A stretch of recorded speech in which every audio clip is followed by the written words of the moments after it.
दोस्तों, राजस्थान में हर घंटे हर मिनट कोई ना कोई अपडेट, कोई ना कोई जानकारी निकलकर सामने आ रही है कि इस राजनीति में हो क्या गया है। अब खबर ये आ रही है कि राजस्थान में वसुंधरा राजे जो है मुसलमानों के समर्थन से, मुसलमानों के सपोर्ट से वहां पर अपनी सरकार बना सकती है। हालांकि सरकार बनाना आसान नहीं है कि कैसे वो अकेले अपने दम पर सरकार बना सकती है।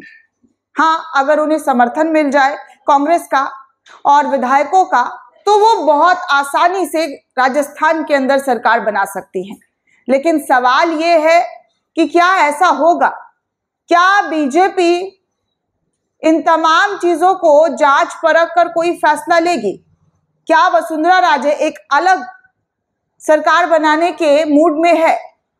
क्योंकि अब तक खबरों की बात की जाए, अगर अब तक की तस्वीरें देखी जाए तो वसुंधरा राजे जो है वो लगातार बीजेपी से खफा चल रही है, अमित शाह से खफा चल रही है, प्रधानमंत्री से खफा चल रही है, जेपी नड्डा से खफा चल रही है, और तो और राजनाथ सिंह को जिम्मेदारी सौंपी गई थी उससे भी खफा चल रही है।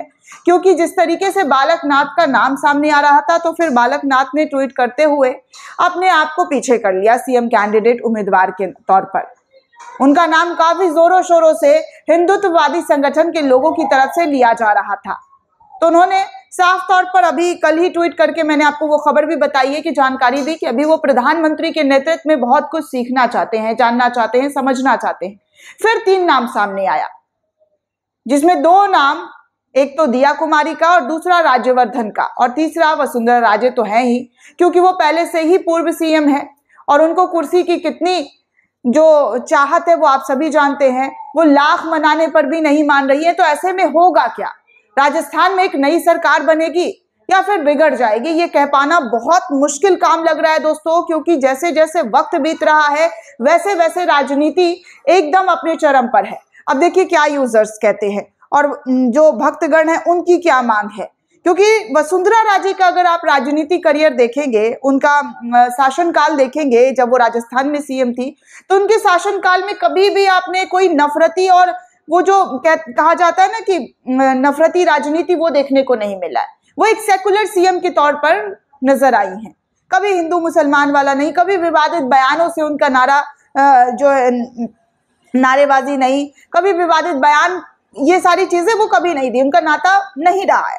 तो ऐसे में खबर ये आ रही है कि देखिए राजस्थान में अगर वसुंधरा राजे सीएम बनती है तो कैसे जो है वो मुसलमानों का उनको सपोर्ट मिलता है। हर्षवर्धन तिवारी नाम के एक यूजर हैं, राइटर है, DU पॉलिटिकल कमेंटेटर भी हैं, तो इनकी तरफ से एक ट्वीट की गई है एक भक्तगण के ट्वीट को लेकर। भक्तगण की भी ट्वीट मैं आपको दिखाऊंगी, लेकिन इनकी मैं ट्वीट दिखाना चाहूंगी कि a large number of BJP workers are openly opening Vasundhara Raje की जो है एक बहुत बड़ी तादाद जो है बीजेपी कार्यकर्ता की वो नहीं चाहती है कि वसुंधरा जो है आने वाली सीएम बने, क्योंकि उनके लिस्ट में वसुंधरा जो है सेकुलर सीएम रही है और वो हमेशा मुसलमानों के खिलाफ लॉयल रही है।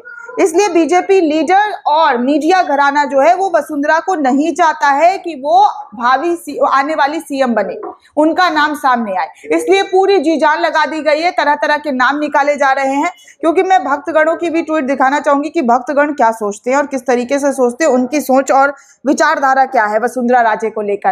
राजस्थान में आखिर वसुंधरा पर दाव बीजेपी क्यों नहीं लगाना चाहती? क्योंकि राजस्थान में बीजेपी भी हिंदुत्व का कार्ड खेलना चाहती है। यहाँ पर भी खूब हिंदुत्व का कार्ड बीजेपी की तरफ से खेला गया है। कन्हैयालाल दर्जी को लेकर वोट मांगा गया, आपने देखा कि कैसे कन्हैयालाल दर्जी को लेकर वोट मांगा गया। बीजेपी ने खुलेआम प्रचार किया, मोदी जी जो है मंचों से कन्हैयालाल के नाम पर वोट मांग रहे थे और बीजेपी को, कांग्रेस को कोस रहे थे, बीजेपी को महान बता रहे थे। और उस वक्त भी जब कन्हैयालाल दर्जी की हत्या हुई थी दोस्तों, तब अशोक गहलोत की सरकार ने फौरन, जी हाँ फौरन जो है कार्रवाई की थी। लेकिन कपिल मिश्रा जैसे लोग इस पूरे मामले को राजनीति मोड़ देने की पूरी कोशिश में लगे रहे। तो सबसे पहले मैं आपको बता दूं कि एक गिरिराज शर्मा है जो कांग्रेस को लेकर और वसुंधरा राजे को लेकर क्या विचार रखते हैं और किस तरीके से वसुंधरा राजे को राजस्थान में एज अ मुख्यमंत्री वो लोग देखना नहीं चाहते हैं। लिखते हैं कि कांग्रेस ने राजस्थान में भ्रष्टाचार के नए रिकॉर्ड बनाए पर वसुंधरा चुप रही। पेपर लीक हुआ वो चुप रही। कन्हैया लाल जी की हत्या हुई, वो चुप रही। धार्मिक जुलूसों पर प्रतिबंध लगाए गए, वो चुप बैठी।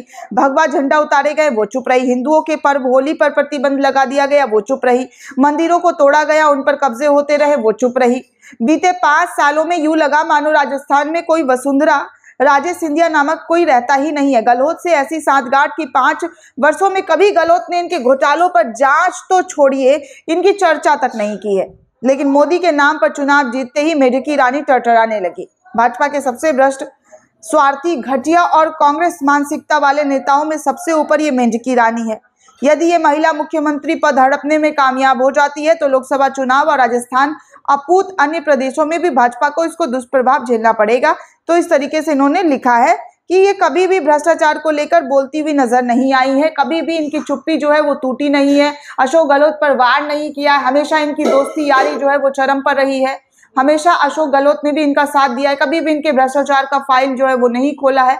तो ऐसे में भक्तगणों को यह भी डर सता रहा है कि अशोक गहलोत के साथ गई तो इनकी अच्छी सरकार बन सकती है, क्योंकि हमेशा इन दोनों ने एक दूसरे का साथ दिया है और मुसलमानों का समर्थन वसुंधरा राजे को मिल सकता है। तो ये कहा जा रहा है दोस्तों, आगे क्या होता है ये देखना दिलचस्प होगा, क्योंकि राजनाथ लगातार विधायकों से मुलाकात कर रहे हैं। जिन विधायकों के बलबूते पर वसुंधरा राजे ने अपना शक्ति प्रदर्शन दिखाया था, उसको लेकर लगातार चिंतन मंथन चल रहा है। लेकिन आगे क्या होता है ये कह पाना बहुत मुश्किल होने वाला है। दोस्तों, इस पूरे रिपोर्ट को लेकर आप क्या सोचते हैं, आपकी क्या प्रतिक्रिया, हमें कमेंट करके जरूर बताइएगा। साथ ही साथ चैनल को सब्सक्राइब करना बिल्कुल भी ना भूलें।